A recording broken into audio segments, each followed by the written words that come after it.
अस्सलाम वालेकुम जी। मैं हूं चाचा खाम खा और आप देख रहे हैं मेरा प्रोग्राम सियासत का पोस्टमार्टम।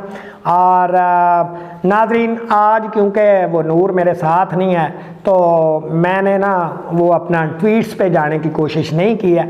मैंने ना चंद खबरें सेलेक्ट कर ली हैं। मैंने कहा चले अकेले ही आपसे बात करनी है तो सीधी सीधी बात कर लेते हैं। तो 3-4 खबरें हैं, मैं वो आपको बताता हूँ और उस पर ही हम बात करेंगे। पहली खबर ये है कि वज़ीर आज़म शहबाज शरीफ साहब ने कहा है कि IMF का जो वफद है वो 2-3 रोज़ में पाकिस्तान का विज़िट करेगा और पाकिस्तान में बेहतरी आने के चांसेस हैं जी। और दूसरी अहम खबर यह है कि अपना साबिक़ वज़ीर आज़म इमरान खान साहब जो PTI के चेयरमैन हैं, उन्होंने एक न्यूज़ कॉन्फ्रेंस की है जी। और उसमें उन्होंने अपना वज़ीराबाद पर हमले होने वाले जो शामिल हुए हैं लोग और उनकी बैक पे जो लोग थे उनके नाम ओपन किए हैं, वो भी मैं आपको बताऊँगा। और तीसरी चीज़ जो बड़ी अहम है वो है कि MQM और मुस्तफ़ा कमाल साहब जो पाक सरजमीन पार्टी है वो मिल गए हैं जी आपस में। क्यों मिले हैं इस पर भी हम बात करेंगे।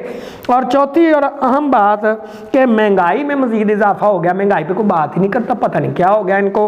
और आखिरी बात हम करेंगे गेम पे, क्रिकेट पे। और क्रिकेट में सरफराज अहमद जो बड़े अरसे बाद पाकिस्तानी टीम में वापस आए थे, वो पाकिस्तान को न्यूजीलैंड से जो शिकस्त होने का चांस था उसको उन्होंने अपनी बैटिंग से वो मतलब बचा लिया और मैच हो गया ड्रा।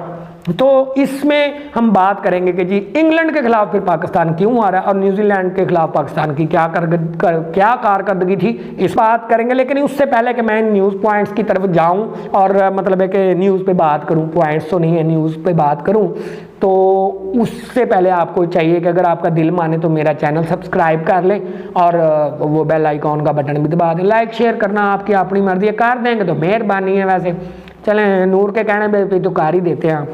तो चलते हैं हम अपनी पहली खबर की तरफ। पहली खबर जो अपना, जैसे मैंने बताया कि मियाँ साहब ने फरमाया कि 3 रोज़ के अंदर अंदर अपना वो IMF का जो है वफादार है। और मियाँ साहब ने इस बात के अंदर नहीं, साथ ही इमरान खान की साबिक़ा हुकूमत पे इल्ज़ाम भी लगाया कि उन्होंने IMF के साथ मुआहदा ख़त्म कर दिया था। इस वजह से पाकिस्तान जो है ना बहरान का शिकार हुआ और मुआशी जो जलालत हो गई है वो इमरान खान साहब की वजह से हुई है। चाचा ये कहना चाहता है कि मियाँ साहब आप बेशक जो मर्जी मुआहदा करें, एक बात है ज़रा सिर्फ कम अज़ कम आप पाकिस्तानी अवाम को ये बता दें कि जो IMF के साथ मुआहदा अब होगा या अगर वो मान जाते हैं आपको पैसे देने के लिए, पहले भी उन्होंने बड़े तरसा के आपको दिए हैं, तो अगर वो दे देते हैं तो उसके बदले में कौन सी शर्तें आप पूरी करेंगे, ये अवाम को ज़रा इन कैमरा ज़रा आगाह करेंगे और सच बोलेंगे, क्योंकि आपसे अक्सर सच की तवक्को नहीं की जाती है जी।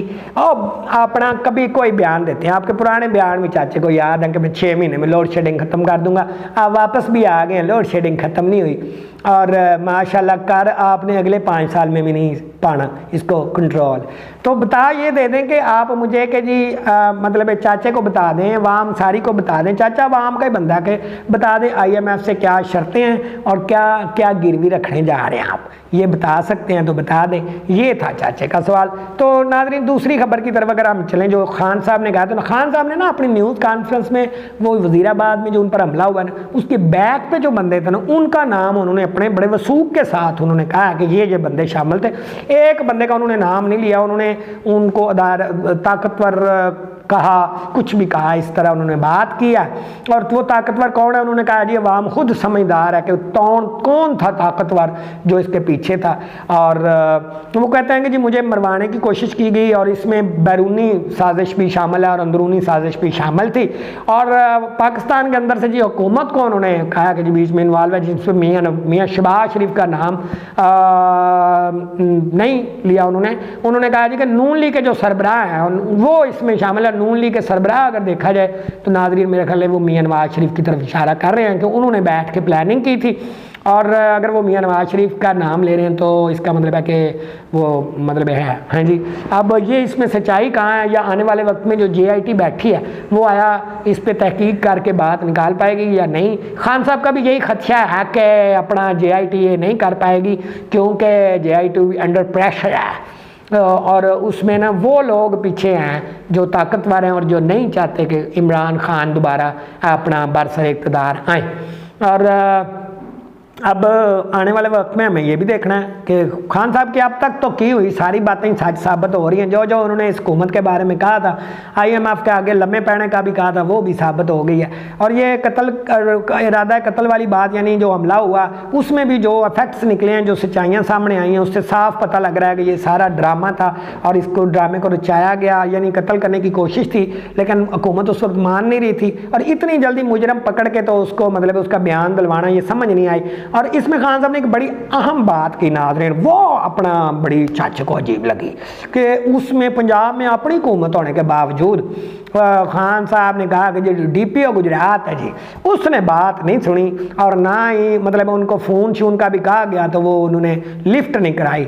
इसका मतलब है कि वो भी किसी के कहने पे काम कर रहे थे। अब DPO गुजरात भी इस GIT के सामने शामिल होंगे जी, तफ्तीश होंगे और क्या होता है ये हम देखेंगे। लेकिन और एक इंटरेस्टिंग कहानी है जी खान साहब के बाद। खान साहब तो हमेशा जो कहते हैं वो ठीक कहते हैं, लेकिन अगली एक इंटरेस्टिंग कहानी कराची में चल रही है। कराची में 15 जनवरी को ना जी बल्दियाती इलेक्शन होने वाले हैं और बल्दियाती इलेक्शन के मामले में ना MQM को बड़े अपने तहफ़्फ़ुज़ात थे। वो कहते हैं जी जो वोटर लिस्टें बनी हुई हैं ना, इन पे हम नहीं राज़ी, ये पुरानी हैं, हम नई वोटर लिस्टों के हिसाब से चाहते हैं इलेक्शन हों और इसके लिए वो चाहते हैं कि अभी इलेक्शन ना हो, डिले कर दिया जाए। लेकिन उधर चीफ इलेक्शन कमिश्नर ने आज बयान मतलब कल बयान दे दिया कि जी ये 15 जनवरी को ही होंगे और MQM को जो जो भी खदशात हैं वो एक ही दफ़ा हमसे बात कर ले, इकट्ठे करके ले आए। पहले कहते थे कि हल्का बंदियाँ, अब कहते हैं वोटर लिस्टें, तो वो कह रहे हैं कि जी ये। लेकिन बात जो करने वाली है ना जी इसमें, ये तो मैंने आपको खबर दी है, लेकिन अगली बात जो बड़ी ख़तरनाक है चाचा की नज़र, वो है कि MQM और मुस्तफ़ा कमाल पाक सरजमीन पार्टी वाले हैं वो एक हो गए। और क्यों हो गए हैं, ये एक बात बड़ी ख़तरनाक है। और दोनों का बयान ये है कि जी PTI जो है वो ज़बरदस्ती घुसाई गई है इधर कराची में भी और सिंध में भी, पहले इनका पता भी नहीं था।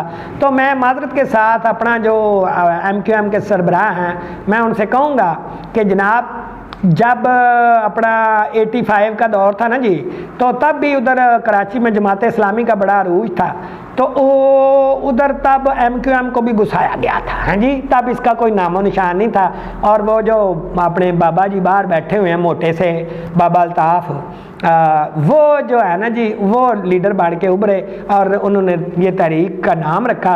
और फिर जो कराची में हुआ है वो पाकिस्तान का बच्चा बच्चा जानता है आज तक। आप क्या चाहते हैं कि आप दोबारा आप कहते हैं कि जी हमने वहाँ पे बल्दियाती इलेक्शन जीत के अपने आप को मजबूत करना है। नाजरीन मैं सही कहूँ, पाकिस्तानी अवाम दुआ करे कि बेशक पीपल पार्टी वाले अच्छे नहीं हैं सिंध के लिए, लेकिन एक दुआ ज़रूर है कि कराची में दोबारा MQM को अरूज नहीं आना चाहिए, इक़्तिदार नहीं आना चाहिए, क्योंकि ये जो लोग हैं ना जी ये पहले भी कराची के लिए ठीक नहीं थे और ये अब भी कराची के लिए ठीक नहीं है, क्योंकि इनके मकासद कुछ और हैं। और इस चाचे को ये लग रहा है कि इस इत्तेहाद के पीछे भी बाबा लंदन वाला जो है ना, बाबा लंदन वाले से मुराद मियां नवाज शरीफ नहीं है, उनसे पहले भी एक वहाँ पे बांगा सा बंदा बैठा हुआ है अल्ताफ़ सहन नामी, वो जो हर वाले आर्मी के ख़िलाफ़ बोलता रहता है, उसकी बात कर रहा हूँ कि वो इनको पीछे से फीड दे रहा है। वो बड़े म्यूटली अपना कहते हैं कि जी अपनी सियासत करने की कोशिश कर रहे हैं। तो